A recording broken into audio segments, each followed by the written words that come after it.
Normalmente nosotros empezamos con las escenas de crímenes de los casos, pero en esta historia es difícil de dar una descripción porque casi no había nada.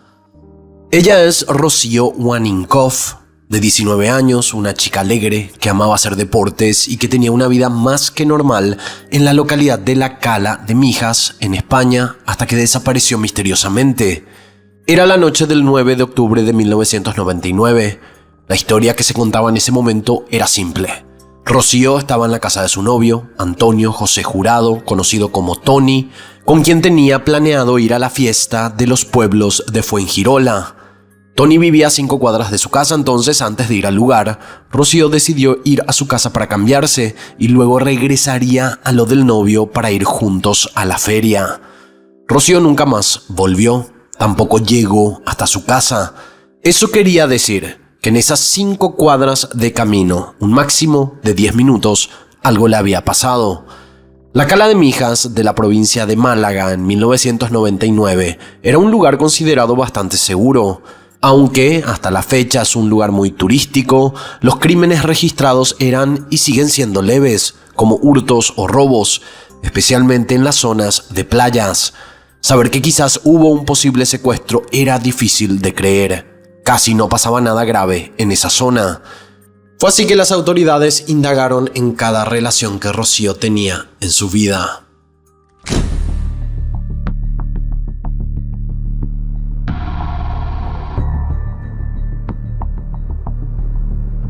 Tony, que su nombre real es Antonio José Jurado, el novio de Rocío, fue una persona importante en esta investigación porque su actuar no era normal.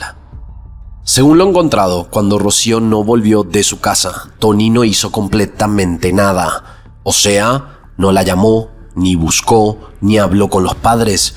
Literalmente Tony se quedó en la casa a dormir. ¿Quién en su sano juicio deja pasar algo así? Ellos tenían planes para ir a la feria, pero cuando Rocío jamás volvió, Tony ni se inmutó. Cuando le preguntaron por qué no había hecho nada, Tony respondió que creyó que Rocío se encontró con amigas y fue directo a la feria con ellas, algo que tampoco tenía sentido. Las autoridades intentaron encontrar rastros de Rocío en la feria. Por las dudas se hubiera ido directo, pero no había nada. Las amigas no la vieron, no había testigos ni compras de tickets a su nombre, lo que quería decir que la desaparición efectivamente ocurrió en esos 5 a 10 minutos de caminata entre la casa del novio y la de ella. O quizás nunca salió de la casa del novio y estaba mintiendo.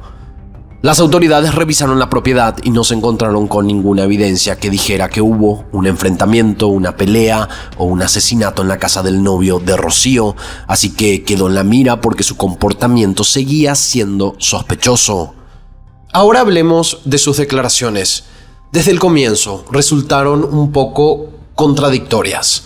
Afirmó no haber ido a la feria y negó que Rocío llevara una camiseta blanca con el logotipo de Nike, prenda que su familia aseguraba que Rocío estaba vistiendo esa noche. También mintió sobre no tener un carnet de conducir, aunque varios testigos aseguraron haber visto a él al volante en varias ocasiones. A ojos de los investigadores, Antonio estaba escondiendo algo.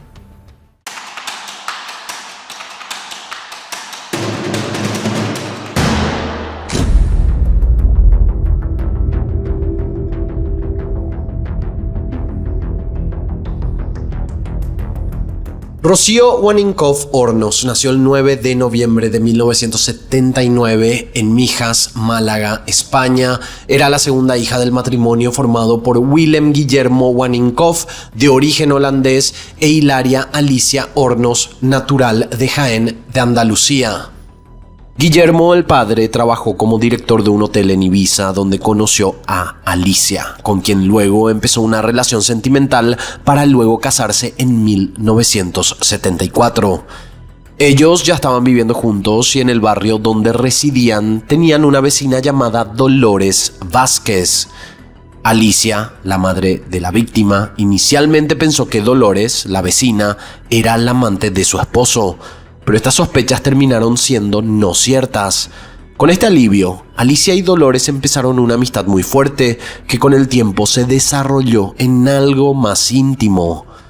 Alicia le empezó a contar a Dolores los problemas que tenía en su matrimonio, que tenían que ver con muchas situaciones, pero mayormente por problemas económicos. Con el tiempo el matrimonio se disolvió y empezaron a hablar del divorcio, que fue cuando Alicia y Dolores empezaron a vivir juntas como una pareja oficial. Incluso compraron una propiedad juntas, donde empezaron a vivir con los hijos de Alicia. Esta dinámica fue complicada para Rocío, la víctima de esta historia, porque ella era adolescente y su madrastra, Dolores, le imponía castigos como si fuera su propia madre. Además, se comenta que Dolores le debía plata a la madre de Rocío, haciendo que las tensiones fueran mayores. En 1995, 4 años antes de la desaparición de Rocío, su madre y Dolores se separaron, haciendo que Alicia y sus hijos fueran a vivir a otra casa en el mismo barrio. Dolores, la exmadrastra ya para ese momento, estaba segura que la separación fue por culpa de Rocío. ¿Sería ella capaz de hacerle algo a Rocío? Estaba en el mismo barrio y posiblemente la mujer seguía con rabia. Al saberse que la zona era muy segura, las autoridades estaban investigando todas las posibilidades, inclusive cuando fueran situaciones que ocurrieron años atrás. A ella la colocaron como una de las principales sospechosas y para vigilarla intervinieron su teléfono y también colocaron a un agente infiltrado para seguir sus pasos. Además, Alicia Hornos, la madre de la víctima, estaba convencida de que Dolores era la culpable. No dudó en decir esto públicamente, lo que aumentó la presión mediática. Fui amenazada porque yo no quería regresar a vivir con ella porque ella tenía una relación con un hombre y le dije que lo nuestro se había terminado para siempre y que como amigas y que si ella me necesitase en el plano humano que estaría ahí, pues nada más. Y entonces ella me dijo, vas a llorar lágrimas de sangre y te voy a dar donde más te duela. Le voy a decir a María Dolores Vázquez que si tiene conciencia y es una persona humana, que no sé cómo puede seguir viviendo después de lo que ha hecho. Luego la prensa se encargaría de amplificar esta hipótesis, pintando a Dolores como una mujer fría y distante, reforzando la imagen de una culpable antes de que existieran pruebas firmes.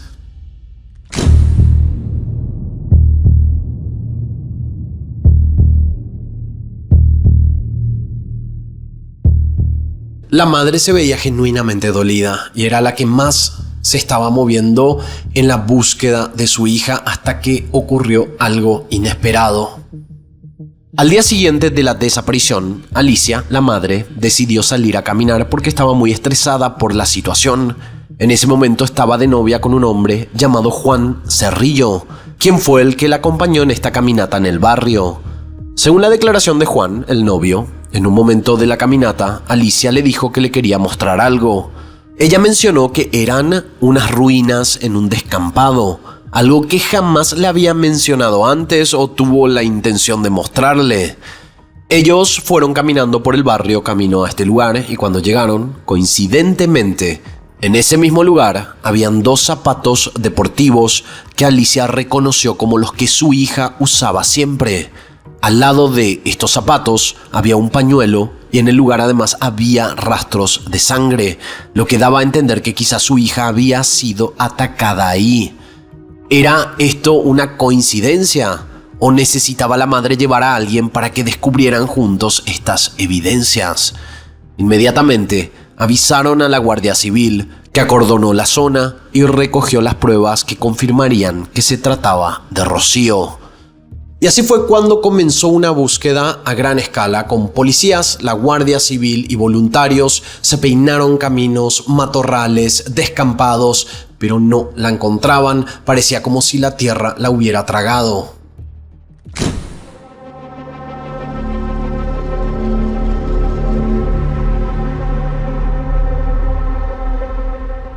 24 días después de su desaparición, el 2 de noviembre, en las primeras horas de la mañana, un grupo de trabajadores de un club de golf de Marbella observaron un montículo de basura.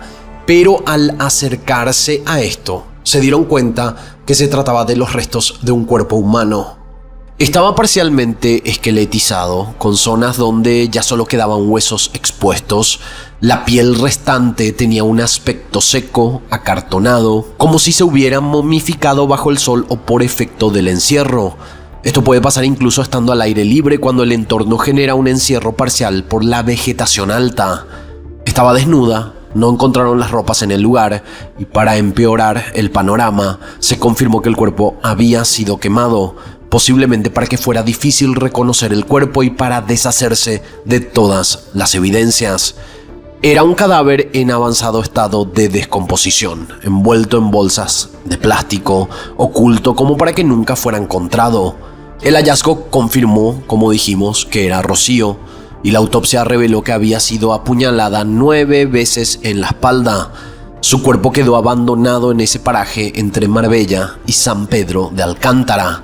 El descubrimiento no solo confirmaba lo peor, sino que abría una puerta a nuevas y aterradoras preguntas. ¿Quién pudo actuar con tanta brutalidad? ¿Y por qué? ¿Y cómo había logrado mantener el crimen oculto durante casi un mes? Además, este parecía un crimen muy personal, con mucha rabia contenida. De las 9 puñaladas, una fue especialmente mortal. Penetró por la parte delantera del tórax, atravesando órganos vitales sin impactar en huesos, causando la muerte inmediata. Las otras 8 heridas fueron por la espalda, 5 chocaron contra el esqueleto y 3 pasaron entre las vértebras, pudiendo también afectar órganos vitales. Los forenses indicaron que la concentración y profundidad de las heridas reflejaban lo que sería un crimen pasional, con intención de causar daño extremo y asegurarse de que la víctima no sobreviviera. Junto al cadáver, en 2 bolsas, se encontraron 2 camisetas que Rocío llevaba la noche de su desaparición, ambas desgarradas y con marcas compatibles con las heridas causadas durante el ataque. Estas prendas se convirtieron en una pieza clave para que los peritos pudieran reconstruir el modo del ataque, dado que el estado del cuerpo impedía el análisis de tejidos y órganos. Lo que causó asombro a los peritos fue el grado extremo de descomposición del cuerpo. Dijeron que parecía más propio de un cuerpo que llevaba entre 3 y 5 años enterrado, o 6 meses al aire libre, cuando en realidad habían pasado solo 24 días desde la desaparición. Esto resultó muy inusual y desconcertante porque el estado del cuerpo no coincidía con el corto tiempo transcurrido. Esa anomalía generó dudas, desconcierto y sorprendió a los investigadores. En el lugar del hallazgo se encontraron rastros que formaban un camino desde la calzada hasta un área donde se habría producido el ataque. También se identificaron huellas de un vehículo pequeño, posiblemente utilizado para trasladar el cuerpo hasta el descampado. Además, se recogieron fibras textiles y una colilla de cigarrillo que contenía ADN masculino. Aparte, las 2 bolsas donde se encontraron las prendas de Rocío habían sido unidas con cinta adhesiva, creando una especie de envoltorio improvisado. Pero hubo otro descubrimiento inquietante. En el área del hallazgo apareció una pegatina de las que el párroco Tejero había repartido durante la búsqueda de Rocío el 17 de octubre. Esa pegatina, que representaba la esperanza de encontrarla, había estado todo ese tiempo muy cerca del lugar donde estaba el cuerpo, como una ironía cruel. Y como no es sorpresa, en muchos casos, los autores del crimen suelen ir a las vigilias, marchas y búsquedas, algo que parecía que había también pasado en este caso. La investigación también logró situar el momento exacto del ataque a Rocío gracias a un testimonio clave, el de un taxista que sin saberlo pudo haber presenciado parte del horror. Según declaró este hombre, aquella noche del 9 de octubre de 1999, exactamente a las 22 horas, y esto lo recordó con precisión porque miró el reloj de su coche en ese momento, él estaba regresando de dejar a unos pasajeros en Fuengirola. Al llegar a una zona solitaria, cerca del lugar donde días después se hallarían restos de sangre y las zapatillas de Rocío, vio algo que lo inquietó profundamente. Un vehículo todoterreno estaba detenido sobre la acera, en dirección contraria al tránsito, con las luces encendidas. Al intentar pasar junto a él, escuchó un chillido desgarrador, un grito tan agudo e inesperado que lo asustó. Sin pensarlo, subió rápidamente las ventanillas de su auto y siguió su camino, aún nervioso por lo que había oído. Pasaron unos días hasta que, al enterarse por los medios de lo ocurrido en esa misma zona, el taxista acudió a la Guardia Civil para contar qué él había presenciado. Su relato se volvió crucial. No solo aportaba una hora exacta del posible momento de la agresión, sino que también insinuaba la presencia de un vehículo desconocido en el lugar del crimen, un vehículo que nunca fue identificado.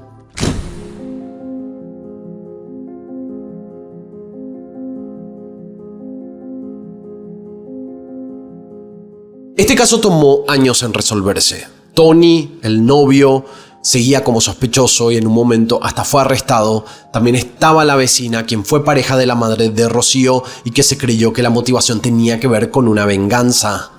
Tony, unos años después, relataría que durante esos interrogatorios sufrió maltratos físicos y psicológicos. Lo golpearon, lo insultaron e intentaron quebrarlo. Según él, estuvo a punto de confesar un crimen que no cometió solo por salir de ese infierno, pero no lo hizo y la justicia, aunque tarde, reconoció su inocencia. Fue puesto en libertad y nunca se encontraron pruebas que lo vincularan al asesinato, a pesar de las inconsistencias que se habían encontrado en sus declaraciones. En cuanto a Dolores Vázquez, la vecina, seguía como sospechosa. Ella había dado una coartada en la noche de la desaparición, pero también confirmó que había salido en 2 ocasiones en esa noche, una vez para quitar la basura y otra para comprar cigarrillos. Otro detalle tenía que ver con unas llamadas. Como ella estaba cuidando a su madre y a la hija de una sobrina, se supo que se hicieron ciertas llamadas desde la casa. Esto también confirma que la noche de la desaparición de Rocío, ella había estado en su casa porque recibió esas llamadas. Las facturas telefónicas mostraron que entre las 22:34 y las 23:19 horas se hicieron varias llamadas desde su domicilio, lo que apoyaba la versión de que estuvo en su casa durante ese tiempo. Lo extraño del caso fue que las autoridades realmente no tenían mucho en contra de Dolores. Ella había sido declarada culpable y condenada a 15 años y un día de prisión por este crimen. Incluso compararon una muestra de huellas dactilares encontrada en la cinta adhesiva, si se acuerdan, de una de las bolsas donde estaba el cuerpo, y este dio un resultado negativo. También se había comparado el ADN encontrado con el de ella, que obviamente salió también negativo. Dolores Vázquez fue detenida en septiembre del año 2000 y condenada un año después.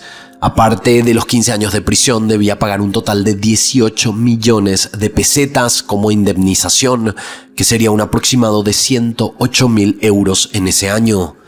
El abogado de Dolores presentó inmediatamente un recurso para la anulación de la sentencia y para el año 2002 el Tribunal Superior de Justicia de Andalucía anuló la sentencia por falta de motivación en el jurado y ordenó que se realizara un nuevo juicio. Dolores fue puesta en libertad tras el pago de una fianza a la espera de su proceso judicial.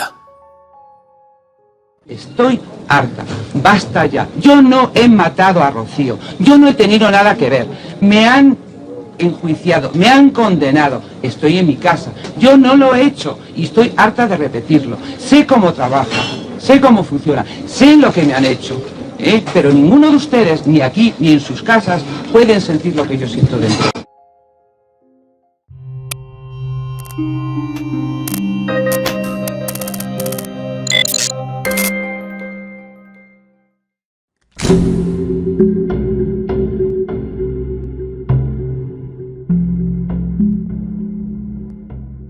El tiempo había pasado, la herida seguía abierta. España no olvidaba el nombre de Rocío Waninkoff y mucho menos el rostro de quien había sido señalada y condenada públicamente como su asesina. Estamos hablando de Dolores Vázquez.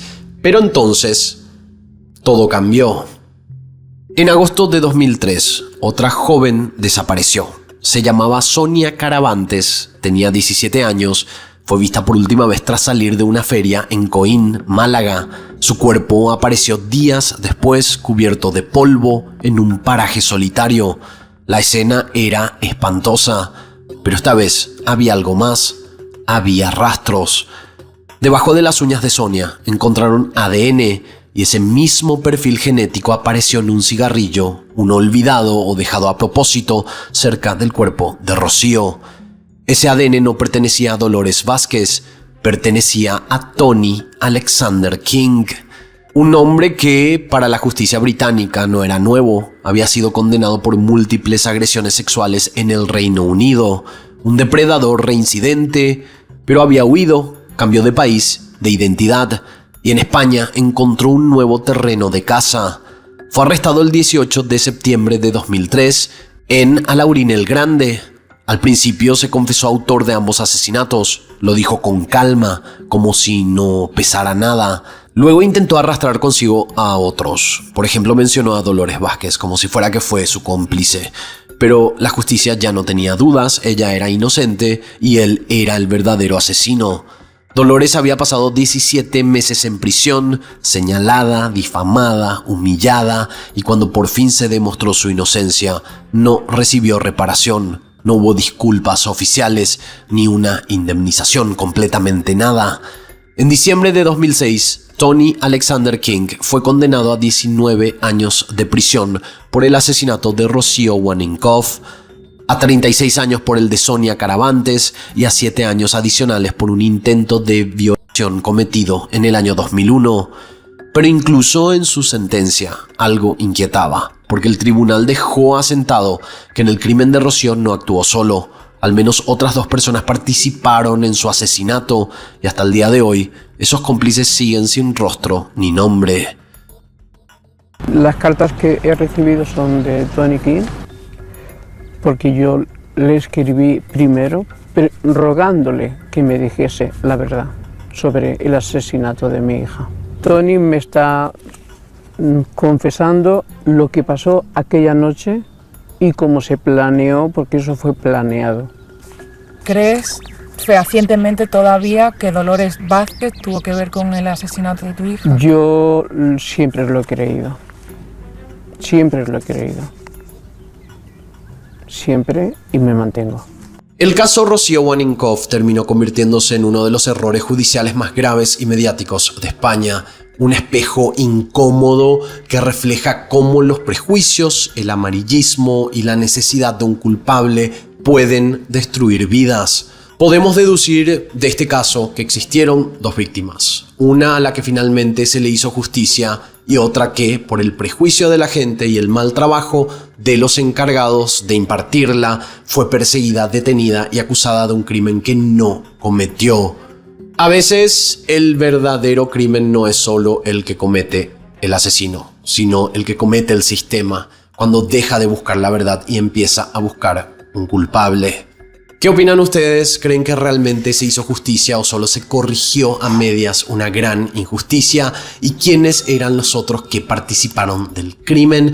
¿Se están buscando realmente a estas personas o fue más bien para cerrar el caso con un solo culpable? Hasta aquí el caso del día de hoy. Espero sus comentarios aquí abajo y de esta manera, como ya saben, nosotros nos encontraremos en la próxima historia.